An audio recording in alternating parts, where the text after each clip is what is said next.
Denim-wrapped nightmares, what is happening?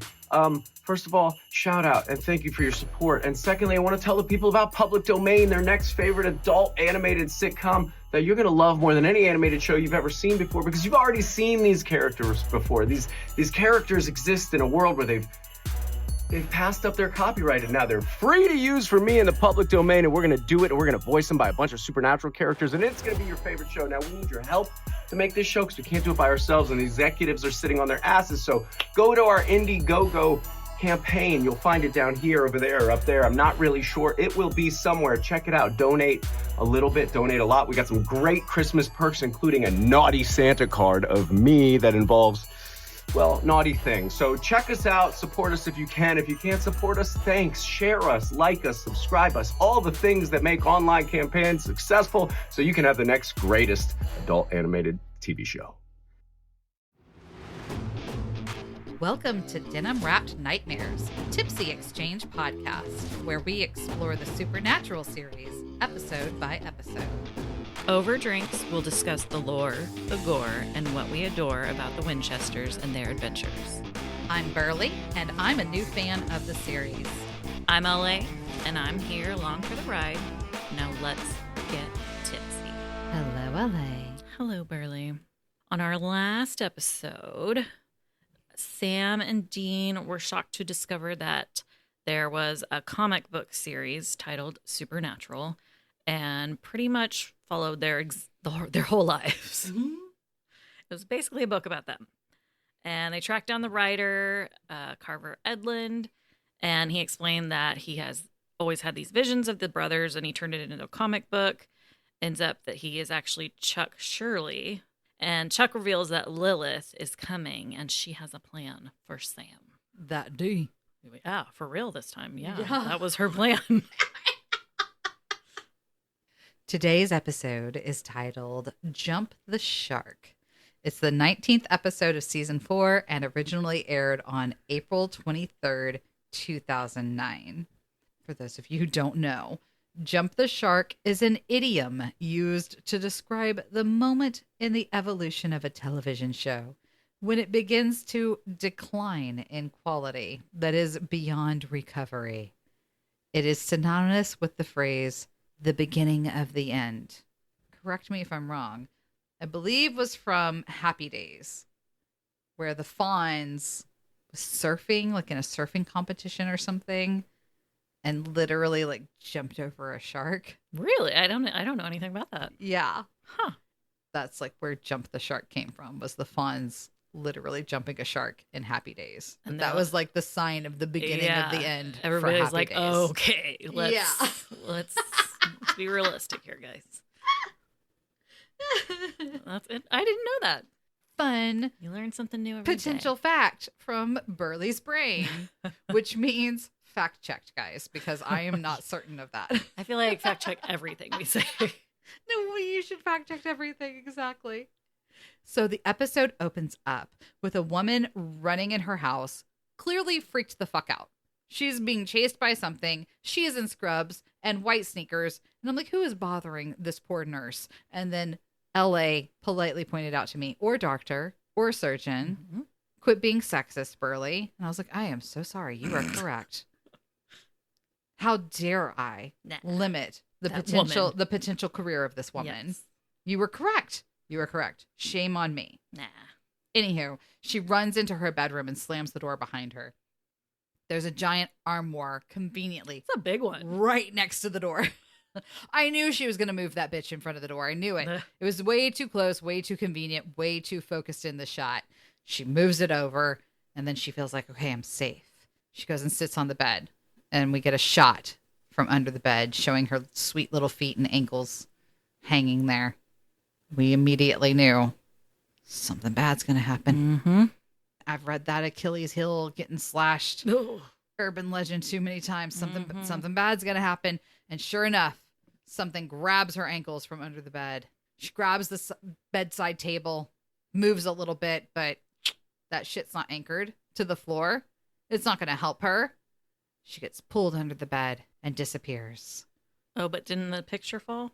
Oh, yes. A picture that was on said nightstand falls over, and we see it's her with John Winchester, Jeffrey Dean Daddy Morgan, and we get supernatural flippity flop, flip, flop, flop, flippity flop, flop. So next, we've got Sam leaned up on the Impala, aggressively brushing his teeth. Just saying, there was a little more force going on there than was necessary. That's not good for your enamel. It's like, calm down. He's got a lot going on in his mind. There's a lot going on. He was really going at it. It's all on his shoulders. Don't forget. Dean wakes up in the Impala. His leather jacket, it's buttoned up. And then it's not. It's because he was sleeping. He was keeping him warm. That's LA's theory. Yeah. LA's theory is that he buttons up his jacket when he's sleeping. I don't have a theory. Like a little hug. I just made an observation. He's hungry. He wants to eat. Sam points out there's sandwiches in the back. He pulls up a brown paper bag, smells them, and is like, oh, it's tuna. So just be forewarned, guys. If you're not ready to eat it, leave the tuna in the can.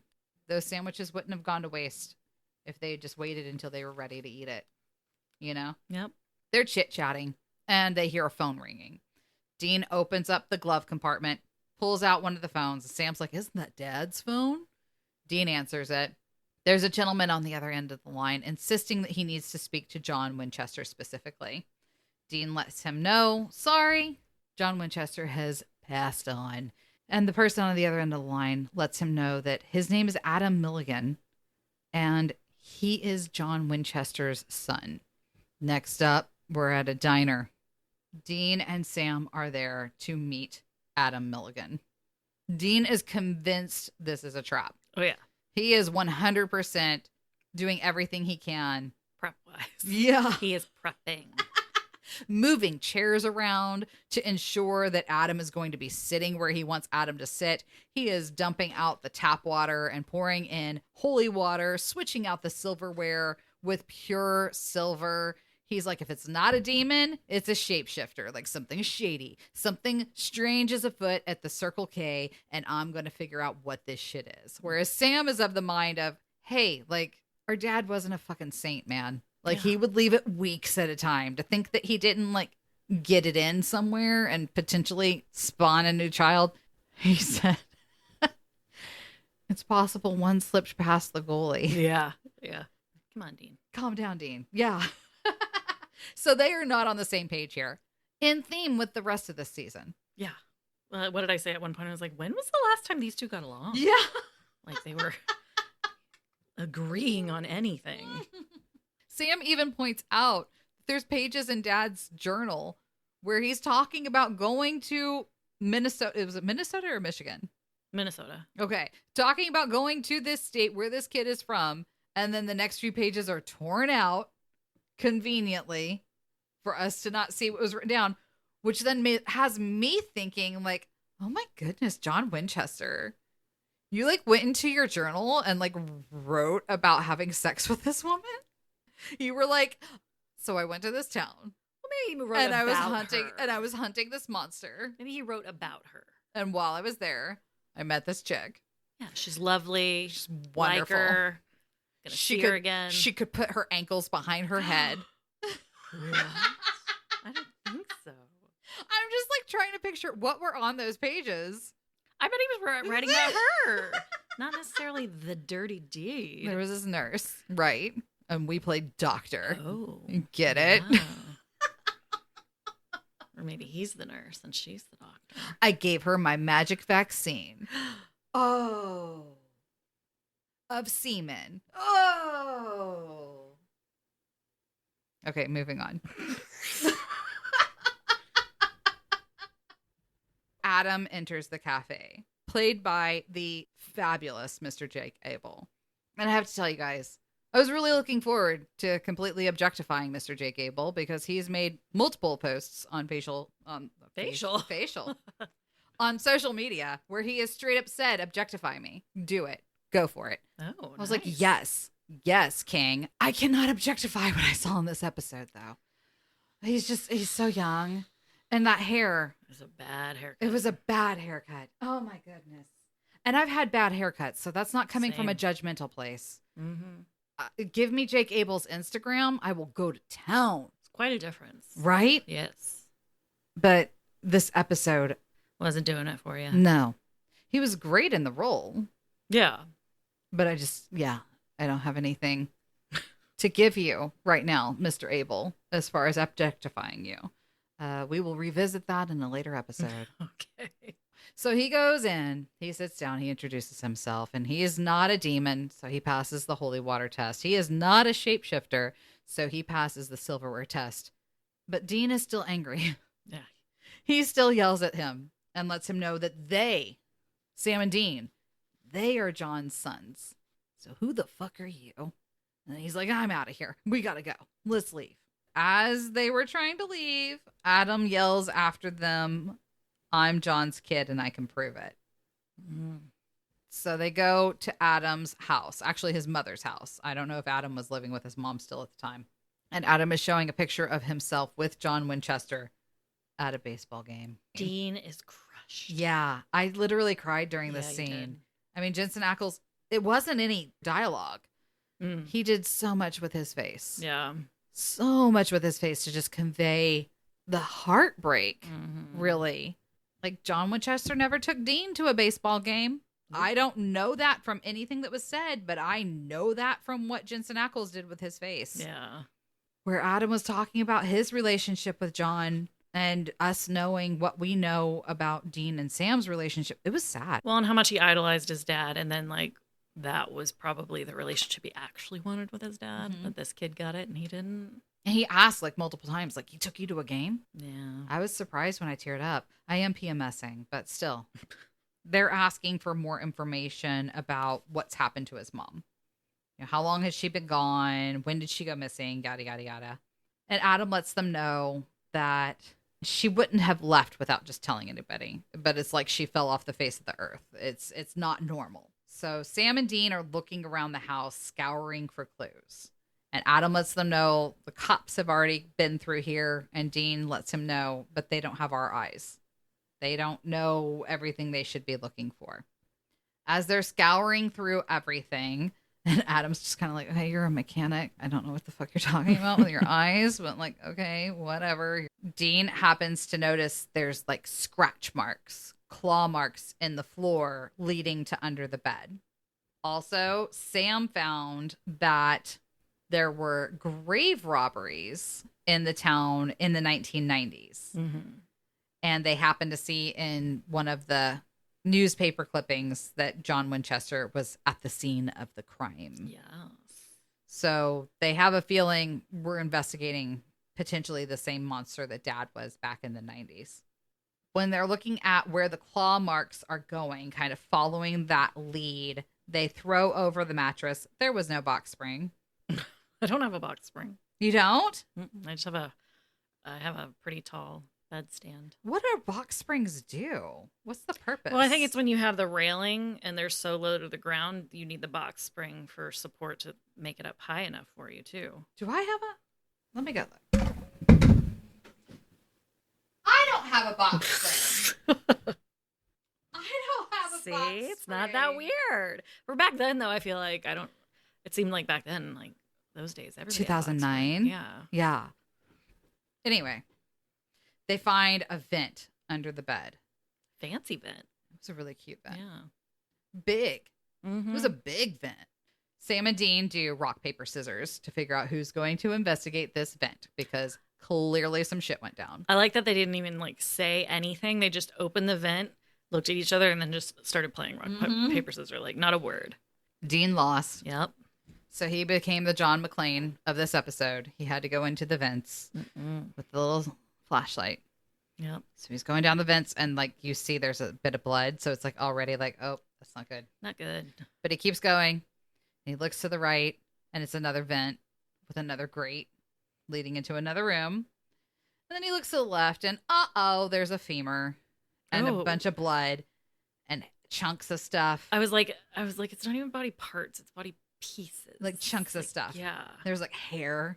There was some hair standing up. Whoever made the chunks and stuff, you did good. Yeah. I 100% believed that was like leftovers from a body being chunked over and eaten up and ground on and whatever. Yeah. It was gross. So they figure out that the pages torn out of John's journal were the ones that would have told them what they were there to hunt. I think it would have also included his rendezvous with Mom. Some details, some raunchy details. Why else would he have torn them out? If it just talked about the monster and that was it, because why would you tear them out? Like I said, he probably wrote about meeting her and liking her and her. I don't know if he went into details, but who knows? I think he did. Okay. John Winchester just strikes me as that kind of dude. Just this one lady is the only one he dicked down and wrote about in his book. We don't know that there aren't other pages torn out. Oh, they haven't looked through the whole thing? We're just going... This is the first time they've mentioned anything about pages being torn out. I'm just saying. True. They didn't say this is the only place in his entire journal where pages have been torn out. I've never really had a journal or a diary, so I don't know how all that works. How detailed for what people put in them. I mean, there were a lot of words, so I assume that John Winchester got really detailed, is all I'm saying. Okay. But anywho, they kind of figure out that, like, corpse snatching has started up again, which is what was apparently going on in the 90s whenever John was there the first time, because 3 bodies have disappeared from the local cemetery within the past month. They assume, okay, well, whatever it was that we don't know about because these pages are missing, John must have not killed it, and it must be back 20 years later. Sam hypothesizes that whatever they're hunting has moved up from corpses to, quote, fresh meat. Ugh. And Clearly. That's why it went after Adam's mom as well as a local bartender. So back in their motel room, Sam and Dean are hanging out, polishing their guns. I thought it was Sam and, what's his name? Adam. Not yet. Oh. There's a knock at the door. Oh. That's Adam. Okay. And Dean tries to cover up guns inconspicuously, just like tosses like a little cloth over, like, let me just like fold this over. No guns over here. Don't Nothing. look over here. Don't look behind the curtain. Yeah. And Adam is like trying to be like, calm down, dude. It's okay. I want to know how the fuck you knew what you were looking for. Why did you know what to look for that the cops didn't know what to look for? I heard you guys talking about grave robberies, and I don't think you're mechanics at all. And Sam and Dean just kind of look at each other. So Adam says, can you please just like tell me what the fuck's going on? I want to know what's happening, please. And Sam says, okay, you've gotten it out of us. We're hunters. Dean tries to stop Sam from like just spilling the beans. Yeah. But Sam is like, no, he deserves to know. He's a Winchester. We hunt things. We save people. It's the family business. And Dean just shakes his head and Adam is confused. He does not understand. Well, yeah. So Sam like breaks it all down for him. And you called it later in the episode where you were like, Sam is enjoying being the bigger brother, being the one who gets to teach stuff. Mm-hmm. This is when Dean kept giving him like these intense looks that I was like, I like that. They were very intense. Yeah. And then when he like stood up and like charged toward them, I was like, oh my. Rewind. Do it again. Yeah. We had him do it again. It's the power of rewind and play. I also thought it was cute, you know, because they're saying like the only thing you can rely on is family and all that. Oh, yeah. And Adam said that he believes them because they're his brothers. Right. Just like that. I mean, which, you know, we find out later he's playing with them the whole time. Yeah. Yeah. So I think that's interesting. Which, like, normally if somebody, like, strangers told you this, you'd be like, oh, okay. Yeah. Cool, guys. I'm going to go. Right? I'll see you later. I hate to admit there were so many times in this episode where I wasn't paying attention to what was being said. Adam's hair, it was distracting. Who the did back that? Was the worst. Was it a wig? Was it just a terrible haircut? Jake Abel, what was going on? I couldn't. Yeah, it was pretty bad. Anyway, Sam and Dean are letting Adam know that they aren't really sure what happened to his mom, but they're pretty sure that whatever it is stealing bodies, living and dead, and that there's a long list of potential suspects. Which I'm like, what is on that list? They were like trying to make it seem like they couldn't narrow it down. What else does that? I don't know. That's scary. Yeah, true. Yikes. I didn't think about it that way. And it was sad when Adam asked, like, well, but is it possible my mom's still alive? And they just, like, couldn't say anything. I know. It was sad. So he got the message that, she's probably not alive. Gone. She's gone, buddy. And Dean is trying to drive home the point, like, listen, Dad was trying to protect him from this life. I feel like we should honor that and not pull him into the hunting lifestyle. But Sam is just like, no. I'm going to keep telling him everything. Yeah. I'm going to give him the same speech that Dad gave me. Exact same one. Mm-hmm. And he's going to teach him everything and protect him just like Dean did. Yeah. We're going to ruin him. Yeah. So Dean is just like, okay, I am upset. I don't like this. And he leaves Sam alone with Adam to do everything that Sam wanted to do. Sam's like, let's start at the beginning. Well, Adam is like, is he always like that? And Sam's like, welcome to the family. Yeah. Get used to it. Then he pulls out a gun and is like, all right, lesson number 1. Let's take this baby apart, clean him. Cocks the gun. Like, let's go. Let me tell you what I know about revenge. Yeah, it's a lot for the first day, Sam. Right? Chill out. Poor Adam, man. Poor Adam. So in the meantime, Dean goes and visits the cemetery. And at first we thought he was dressed as a priest again. But no, he was just in another suit pretending to be an agent. Like, what's wrong with me that I got a little excited when I saw that he was a priest again. And then when I saw he wasn't, I was disappointed. Yeah, as soon as you saw the tie, it was just like, oh, bummer. Something's wrong. Get back to the costumes, guys. The suits are nice, but come on. Yeah. So the director at the mausoleum, cemetery, whatever you want to call it, is showing him around and explaining like where the bodies disappeared, how they disappeared, explaining that they didn't just take the bodies, they took them apart. Ugh. I think that's the word he used. Yeah. Because there was like blood on the outside of one of the things. It was embalming fluid. Oh, is that what it was? Yeah. Which gross. Yeah. Then we see Dean go to a bar, which considering the bartender was the other body that disappeared, this makes sense. But as he's talking with the existing bartender, it turns out this is the wife of a cop who was working the case back when John Winchester was in town. And he just seemed like he was the sweetest little fella. So cute, this cop guy. And she's talking about the case and says that he wouldn't talk about anything for years, but he finally admitted that he had had some help. Well, and he was like the first one to go missing now, right? Well, he was a bartender at the time, right? He was a cop back in the 90s. Right. And then, yeah. And now he's a bartender, but he's missing. Yes. Yeah. Back in the motel room, Sam is still corrupting Adam, being like, this is how you clean a gun. And these are all the monsters that are out there. And it was a demon that killed your father. Ah! And this is what we did to get revenge on it. Dean killed it. And Adam says, so it's over for you? And Sam's like, it's never over. Never. Then the lights go out and they hear like creaking going on. Sam's like, it's here. It's in the vents. And he just randomly fires off a shotgun blast toward the vent. And they run out of the motel room. And he's like, where's your car? And Adam's like, it's over there. And he tosses the keys to Sam. And as he's trying to get the keys in the door to get it open, he gets grabbed and like somebody's pulling him under the truck. Yep. And he's yelling and he's screaming and Adam comes running around the side and Dean just happens to pull up. Of course. In the nick of time to get out of the car and come help Adam drag Sam out from underneath the truck. And LA was all like, oh, what, Sam? You needed help, Sam? No, yeah. Do you need Dean's help now? I thought you had everything under control. Dean can't help. He's not strong enough. You got it. Apparently not. Yeah. So they move the truck and they see that there's a giant open manhole underneath it. So they're like, okay, so obviously this trap was set here for Adam. That like whatever this monster is was sitting here waiting, trying to catch him. They go back to the Milligans' house. And Dean sends Adam to go gather some stuff. And he says, we're going to take you to Bobby's.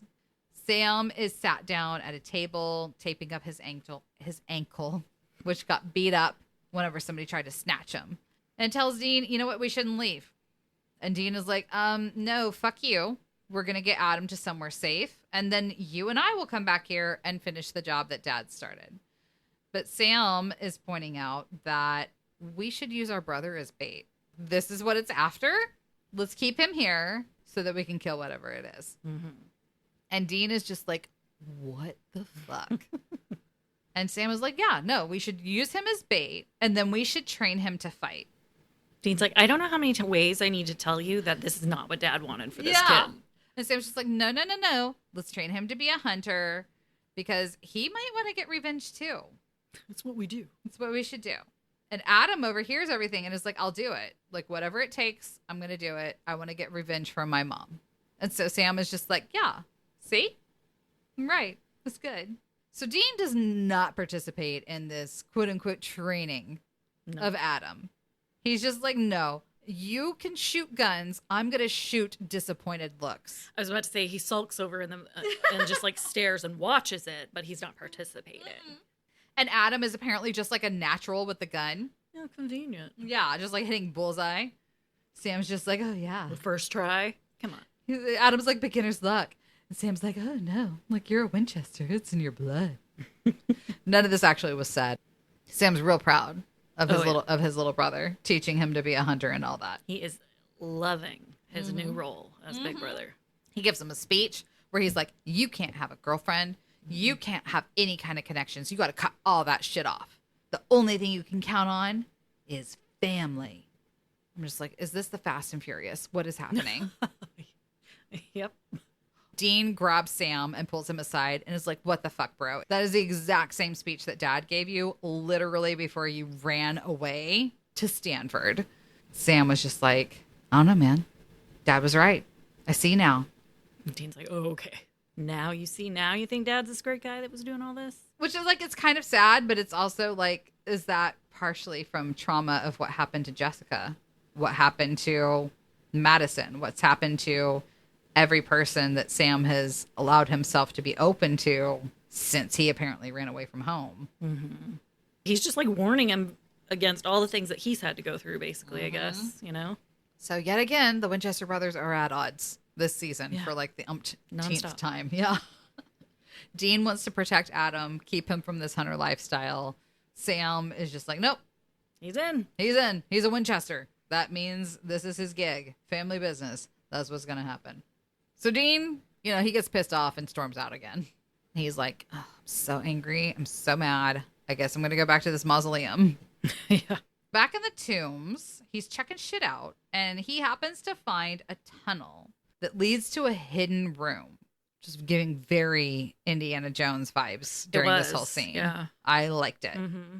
So he crawls in, and he finds a severed arm on the ground with a pair of eyeglasses that look just like the eyeglasses from the cute little adorable cop who worked with John Winchester to try and solve the case the first time / bartender who had recently gone missing. Yeah. As he's kind of assessing the scene and realizing whose body this is that he just stumbled upon, you hear the concrete blocks moving, and it shows a shot down the tunnel that he came. You can see it like sliding in like Tetris style, that somebody over there is sealing Dean back into this fucking room. Mm-hmm. And so Dean pulls out his gun and just starts shooting, as one would do. Yeah. And dirt falls in and just completely collapses the tunnel. So he can't go back out the way he came. Trapped. Back at the house, Sam and Adam are closing everything off. Because again, they've decided whatever this is, it's coming for Adam. Salt in the place. Mm-hmm. Everything. Seal every entrance except for the vent where his mother was pulled down. They left that open. Yep. So Sam is like, okay, so whatever it is, in order for it to get in this fucking house, it has to come through this entrance. Right after they have finalized the plan, they've sealed everything else off, they're here. We hear somebody screaming from downstairs. Adam goes tearing ass downstairs because he's like, that's my mom. They get down to the kitchen, and she's there, and her stomach looks bloody. She's in the blue scrubs. And Sam has his gun up and ready. Mm-hmm. He's like, that is not your mom. And Adam is just like, no, like it is. Like, look, it's her. It's her. And Sam gets closer with his shotgun, and he's just like, no, like, Adam, step away. That's not your mom. And Adam gets the gun away from Sam. It was like a quick, very quick switch. Yeah. Yes, it is blood, remember? Oh, yeah. Except for it's not really him. So he's going back and forth between Sam and his mom with the gun. Mm-hmm. Is acting very distraught, very confused. Sam's yelling at him. It's not his mom. The mom is being like, baby, like, I love you, da, da, da, da, just going back and forth. And Sam yells, that's not your mom. That's not even human. And Adam pauses. He has the gun pointed at his mom, and he almost smirks. It's really well done. Mm-hmm. And he says, I know. And he turns the gun on He Sam winked immediately. at her Yeah. before that, yeah. It was super, super well. Like, just, I love it whenever somebody can just change their facial expressions Yeah. like that to where you can automatically know, like, oh, fuck. Which is what you and I both did. Like, he made that face, and you and I both went, oh, fuck. And then he knocks Sam out with the shotgun. So Dean is still locked down in this secret room in the tombs where he's found this body. And there's other coffins down here. He opens one up and he sees that it's Adam's mom, Kate. But then we also find out there's another coffin which has Adam's body in it. So Adam is also not who he said he was going to be. So we know he's not a demon. We know he's not a shapeshifter. And now we know he's not Adam. So what the fuck is he? Yeah. We find out, based off of what's happening at the house, that he is a ghoul. In the world of supernatural, a ghoul takes on the form of the last body they consumed. So these two ghouls ate Adam and the mom. And they're talking about how their friend, I can't remember if it was their friend or their dad or whatever, got killed by John Winchester. And they were seeking revenge. So first they went after John Winchester's cop friend, which is the bartender who we know got eaten. Then they went after his side piece, which is the mom. And then they went after his son. And then they were planning to go after John Winchester himself, but that asshole already died. Yeah. So they were like, I guess his sons Next best thing. will be the next best thing. Exactly. So they have Sammy all tied up, cutting into him and sucking his blood and being all like, he tastes different. Which, ew. But doesn't stop her, like you said. No, she kept diving in for more. Yeah. It didn't stop her, so apparently it didn't taste bad. And then they like sliced open his forearm. Like, it made me clench everything. Yuck. While they're giving their whole like villain speech and everything that they're doing. In the meantime, Dean has found a stained glass window in the roof of the secret room that he's locked in. And it was an angel on the stained glass window. At least that's what I thought it was. We didn't get a very clear shot of it, but it looked like it was an angel to me. Mm. So I was like, oh, he's going to pray to Castiel again. But that's not what happened. He just smashed the stained glass window and lifted himself. Like, the core work. Yeah. I was like, you gotta have some abs to do Yeah, that. abs, And with the yes. ease that he did it. Ooh, I don't know if they knew how hot that was. They could have given me a little bit more visibility of all of that. It was real hot. He smashed the window, reaches his hands up, and just like lifts his lower body into the window and escaped. It was real sexy. So he goes to the house and he sees his brother tied up, and he's just like, of course. Yet again, he goes in there and he just like blasts Kate's head right off her body. Yeah. Just I gone. was not expecting that. I was like, a shotgun can do that? Like, what Right, happened? like literally just her neck was still there. Yeah, I'm still not quite sure how that happened. Maybe it's because they were a ghoul. Yeah. I don't know. Oh, and they did say when they were taunting Sam while they were cutting him up and everything, the girl ghoul did tell him like Adam really was his brother. Like, Oh, yeah. She's like, you should know that. He really was your brother. They really drove that home. Yeah. That he really is a Winchester. He really was your brother. Mm-hmm. Yeah, the shot to the head is how you kill ghouls, apparently. That's why when Sam like yelled, like, they're ghouls, like Dean changed his shot. And so maybe it is like a ghoul that their head's gonna blow up. And he kills Adam as well by like beating his head in with a lamp base. So I guess was that what it was? I thought it was the gun. maybe it was the gun. No, you're probably right. He smashed his head in with something with yeah. a blunt instrument. It was either the gun or a lamp. Yeah. At the end, they are burning only Adam's body. I was like, why are y'all not burning all of them? Like, I don't understand. Well, I think didn't they say that like since he was their brother, he gets a hunter's death? Yeah, but then that means that, like, if Kate wants to be a vengeful spirit, then more power to her. But, like, we're going to make sure Adam doesn't come back and Right. haunt people. I was just saying, like, how much harder would it have been to just pull up all the bodies? True. Burn all of them. Make sure that none of them come back. Well, it's your brother. It's gonna be special. I guess so. So they give Adam a hunter's funeral. And Dean is talking about how he worshipped their dad. That he's dressed like him, he's listened to the same music as him, drove the same car as him, but Sam is more like their dad than he ever could be. This episode was written by Andrew Dabb and Daniel Laughlin, who also together wrote Yellow Fever and After School Special. And it was directed by Mr. Phil Segresha, who gave us a few of our favorites. Night Shifter, Hollywood Babylon, Ghost Facers.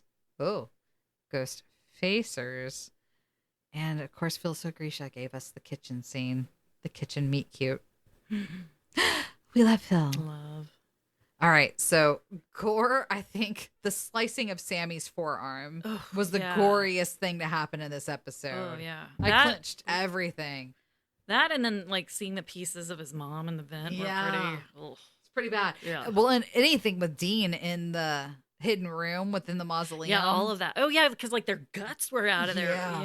Yes. Just their dead faces, too. Yeah. Just there was plenty of gore in this. But it was well done. It was, like, tasteful gore. The only gore that, like, literally made me clench and I had to look away from the screen is when they sliced Sammy's forearm. Yeah, same. Like, I don't know how they did that. I don't know if that was a prosthetic. It was well done. Like, that looked real. Mm-hmm. It was good. It was good and believable. Was there anything you adored about this episode? I liked that Dean was trying to be protective of Adam and just try and keep him from their world. And I liked seeing Sam kind of take on the mentor role. That's true. That was cute. He was brilliant into being an older brother. Yeah, seeing him kind of coach somebody into being a hunter. I liked both of them. Mm-hmm. It was a cute episode. I enjoyed the episode. And Jake Abel's performance, I hated that haircut. Yeah. Jake Abel certainly gets better with age, but his performance, I enjoyed. I believed the little brother act. I believed the evil ghoul performance. The quick switch between the two, yeah. Definitely. I enjoyed the performance. Yes. So looking forward to seeing Jake Abel later. I was going to say, I feel like in pictures I've seen that he's on the show in another aspect of some sort. Mm-hmm. So he's not dead. I mean, I think he is. I mean, that was his body and they burned it. Right. Okay. So, I mean, yeah. Listen, anything can happen on this show, so yeah, I'm not surprised. Like I told you, like, part of the reason why I started it over is because they kept bringing in characters that clearly I was supposed to know who they were, and I had no fucking idea what was happening. So what about lore? What do you have for us? All right, well, we're going to talk about ghouls. Often when we talk about ghouls, the word is like a catch-all for Halloween horrors, morbid souls, or like a specific creature from a myth or legend. It's neither a vampire nor a zombie, but a creature somewhere in between. They have ancient origins and Middle Eastern folklore to modern retellings to horror fiction. They've haunted the shadows of human death for millennia. It makes sense that you're saying they're somewhere between a zombie and a vampire because like the way they were sucking his blood like crazy, but also they had completely like disemboweled those other corpses to eat them. Ugh. As you just said, this says they've feasted in catacombs. Ugh. They've fattened themselves in the wake of conquering armies. They've shifted forms with arcane magic and honeycombed the hills with their vile tunnels and lairs. Now, modern science has yet to study the anatomy of a ghoul or even acknowledged its existence. You don't say. I know. However, horror stories and folk tales provide varied descriptions, but it's difficult to say where one source accurately describes a ghoul subspecies and another errs entirely. But for the most part, however, this is what we know. So for their appearance, some ghoul, I keep saying, like, I want to say ghouls or souls for some reason. Like, okay. Now this does say souls.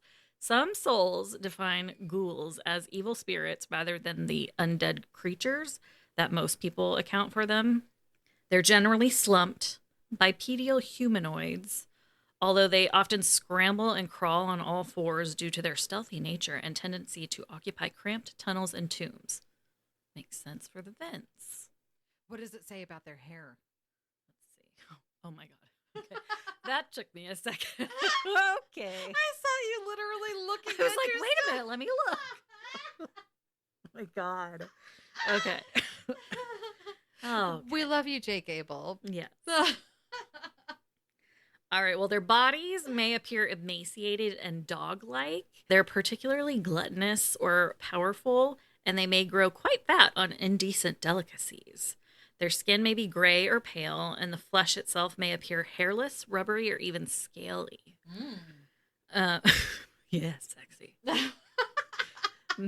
Or did you say or ew? I meant it as ew, but Okay. my mouth was closed. Man. So Okay. Middle Eastern tales depict them as hairy ogres, but their exact features seem to differ as well, from nearly human to bestial and canine. Their diet, like many monsters of legends, they crave human flesh, but what sets them apart from other mythical man-eaters is their preference for scavenged carrion, little scavengers. They won't turn down a living meal if it presents itself. Their bodies are largely adapted for a diet of corpses. Sizable claws enable them to dig through the earth, and their enhanced strength allows them to rip through most caskets. okay, that reminds me of the aggressive fingering. Oh yeah, when they're poking Sam. Yeah. Yeah. Where Adam was like really digging in. I was just like, Ugh. that is aggressive fingering. No one likes that. Just FYI, guys. Yep. But now we know it's because he was a ghoul. Right. Yeah. And they have powerful jaws and are often Beastie. bestial teeth make short work of cadavers, which they gobble up, bones and all. These were sloppy ghouls in this episode then, because They they were. left a bunch of shit behind. Yeah. Their habitat, they frequent places of human death and misery, especially if the location affords them steady access to fresh graves. They're nocturnal by nature, and they typically avoid sunlight and maintain a network of tunnels to creep about below ground. Their intelligence varies greatly among the creatures, depending on the account. In some tales, they're no more than primitive beasts ruled by their hunger, while others afford them language, reason, and grisly senses of humor. I guess that was them in the episode. Adam was pretty witty, it Yeah. seemed like. Self-defense adaptations. Their stench is enough to overpower most humans, and some boast a paralyzing touch.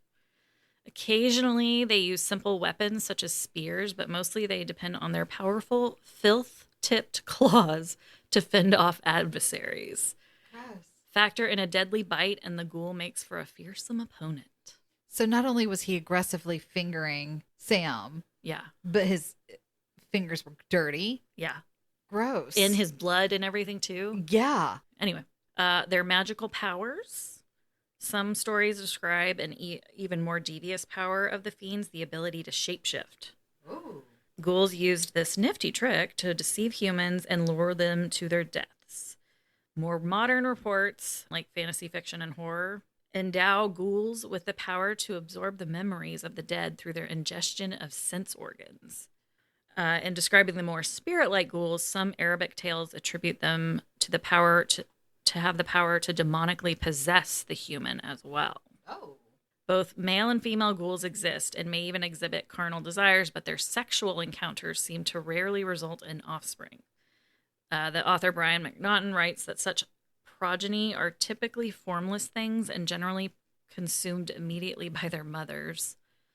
And in his short stories, one of them, The Throne of Bones, deals in part with the birth of a rare ghoul-human hybrid.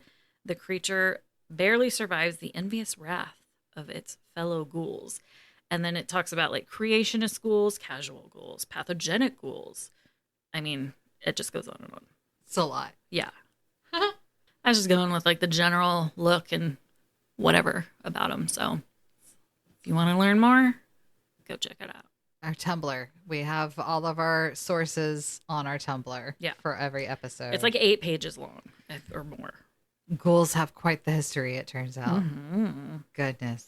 All right. Well, to close it out, at the end, when Dean is telling Sam that he's more like John Winchester than Dean could ever be, Sam says, "I'll take that as a compliment." And Dean says, "You can take it any way you want." Ooh, burn. Cheers. Cheers. Thank you for listening to Denim-wrapped Nightmares. Follow us on Twitter or Instagram, leave a review, and let us know how we can get involved in the fandom. This was fun, jerk. It always is, bitch.